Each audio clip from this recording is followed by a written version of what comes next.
Hello mathematicians, welcome to another day and our last day of working on algebraic equations. Today we're going to use our book and finish the math book.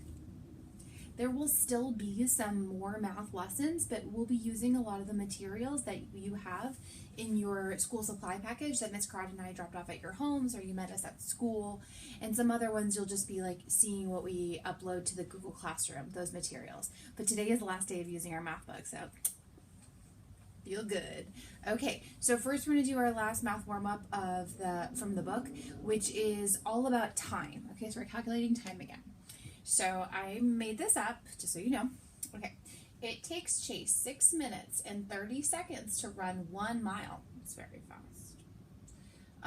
If he runs 4 miles without stopping, how long will it take him? Okay, so it's 6 minutes, 30 seconds for 1 mile, and he runs 4 miles, okay? Pause the video and try to come up with the answer yourself of how many minutes it takes him to run that distance, and then press play when you're ready to see how I did it.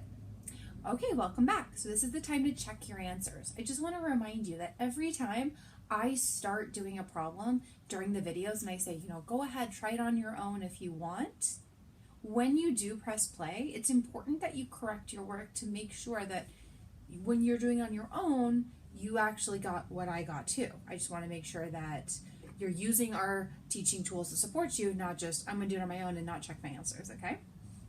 All right, so when I pulled out the important information, I thought about it's going to be 6 minutes and 30 seconds times 4. So there's a couple different ways you can do that, and the way I'm going to do that is, I can do it in my head, but I'm just going to show you the way I was thinking. So I know 6 times 4, well, that's going to be 24 minutes. And then I know I have 30 seconds times 4, and I know that 30 plus 30 seconds equals 1 minute, 60 seconds. So if 30 plus 30 equals 60, which is 1 minute, then if that's 4 times, it will be 2 minutes, because 30 and 30 makes 1, another 30 and 30 makes 2. So it's going to be 24 plus 2 more minutes, right? Because 30, 30, 30, 30 makes 120, which is 2 minutes, 120 seconds, which is 2 minutes. And then 24 plus 2, well, that gets us to 26 minutes. So Chase ran 4 miles in 26 seconds. That'd be wicked fast. Faster than I can run, that's for sure, but maybe you can do it, I don't know. So now we're going to get into our penny jar situations, and remember, you're going to be discovering what's your rule, or what's your equation, the arithmetic expression. All those things mean the same thing. Okay, so I want you to open up your books to page 553. Now, if you don't have the math book, remember you can go on your Pearson account. Your Pearson account is the first letter of your first name for most of you, and then your last name. So it's like how you log in a Dreambox too. So it would be, for example, if it was for Medina, it'd be M. Shakirova, her last name. I probably said it wrong. WCA. All that together. And then her password would be capital W, little ca, and her lunch number. So that's what it'd be like for all of you too. Capital W, little ca, and your lunch number. You can either take a screenshot of your work if you're just doing it on the screen, or you can print it, okay, and then take a picture of that, of your work. Okay, so now we are on page 553, and I'm going to open my math book so you can follow along with me. Okay, here we are on page 553, and we have a different situation that we're going to still use an algebraic equation, or an arithmetic equation with an unknown and a start with and all that, okay? So this is maybe something you can relate to. Saving money. Steve earns 50 cents each day for feeding his family's dog and making his bed, so chores. He wants to save $10 to buy some trading cards. I'm sure you want to save money to buy things that you want. He starts with 3, so he already has $3. That's his start with, right? That number will never change because that's what he began with. And then every day he does his chores, he earns 50 cents more. What I want you to notice is that it brings you to the 5th day, and then it jumps to the 10th and the 15th. So you really do need to figure out the algebraic equation to be able to solve. So remember, if he gets 50 cents a day and it's the first day, then he has $3.50, right? And if it's the second day, it'd be like 2 times 50 cents, which is $1, and $1 plus $3 would be $4. Okay, so you can do the algebraic equation, you can add 50 cents, but if you do that, remember when you get here, I want you to use multiplication, okay? Down here it says how many days will it take him to earn enough money if he does his chores every day and saves what he earns. So when will he reach $10? That's the question. And then write the expression to show how much money he will have saved after 30 days.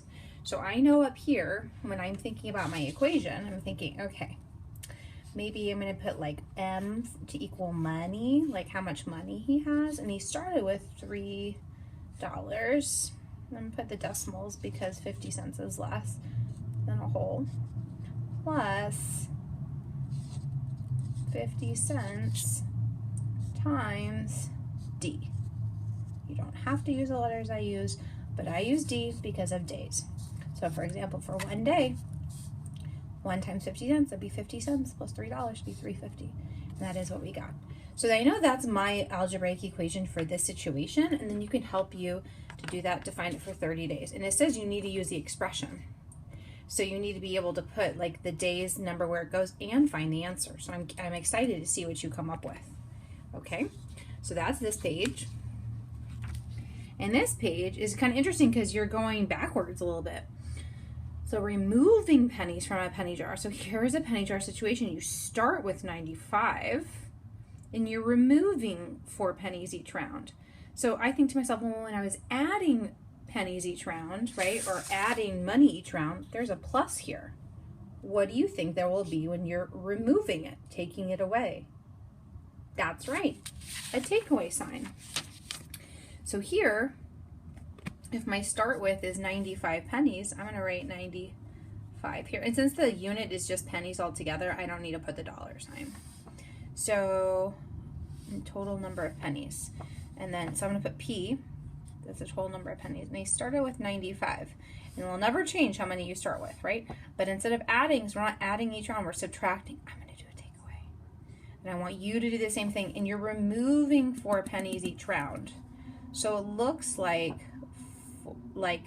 if it's 4 pennies each round, that's going to be 4 times the R because that's each round. So if it was a first round, I do 4 times 1, which would be 4. 95 take away 4, that'd be 91. And that makes sense, right? Because on the first round, I took away 4, and 95 take away 4 is 91. So do you see how that matches up? You just have to get to round 8, but remember, it's subtraction. That's a key answer. And then you have to figure out, when will you reach 0? So I'm curious when you'll reach 0 and show how you figured it out. Like, be creative, okay? Remember, it's going down. So both of these pages, 553 and 554, are due today. Okay, mathematicians, now it's your turn to complete those 2 pages. In your post today, and Ms. Crowd will do the same, I'll include the link for these 2 pages so that you can get to it on your Pearson account. You should be able to get to it if you're logged into your Google account, which you are, especially if you're using a Chromebook. But if you're not, remember, it is like if it were me, it would be the first letter of my first name, which is A, my last name, which is Thompson, and then WCA. So it'd be A Thompson WCA, all together, no spaces. And my password would be capital W C A, and then it'd be my lunch number, which would be like 31. Got it? Okay. So you have those 2 pages, and make sure that you check your work and you're careful so you don't have to go back probably and get much feedback from Miss Crowd and I. Okay, have a beautiful day, and congrats on finishing the math book.